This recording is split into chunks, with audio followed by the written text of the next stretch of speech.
Bonjour, je suis Karine Guémeni, je suis chercheure en neurosciences à l'Université d'Ottawa. Je vais répondre ici à une question qui m'a été posée. Est-ce que les quatre bases azotées sont réparties assez également, c'est-à-dire environ 25% dans notre ADN, ou est-ce qu'il y en a qui reviennent plus souvent que d'autres? Alors, la réponse la plus simple et la plus courte à cette question est non. Les quatre bases azotées ne sont pas réparties de manière équitable dans notre ADN.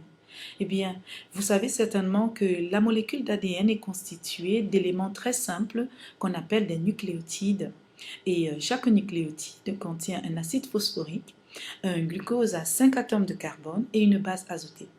Et les quatre bases azotées différentes qui sont l'adénine, la thymine, la cytosine et la guanine s'apparient deux à deux au sein de la molécule d'ADN. Donc l'adénine et la thymine vont toujours s'apparier ensemble et la cytosine et la guanine vont également s'apparier ensemble. Mais on sait que les nucléotides ne sont pas répartis de manière uniforme au sein du génome.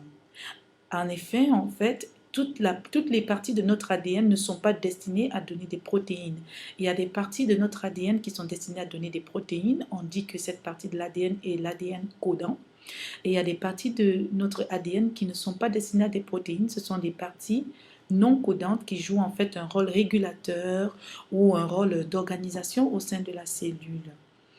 Maintenant, il a été démontré que les régions en fait de notre ADN qui sont destinées à donner des protéines sont souvent plus riches en guanine et en cytosine que les régions qui ne sont pas censées donner des protéines. Et en général, de manière consensuelle, on dit que le contenu en guanine et cytosine moyen du génome humain est d'environ 41%.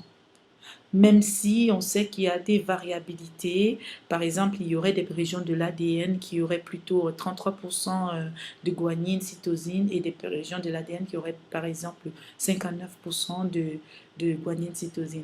Donc, vous comprenez qu'il y a une très grande variabilité dans la distribution des bases azotées au sein de l'ADN.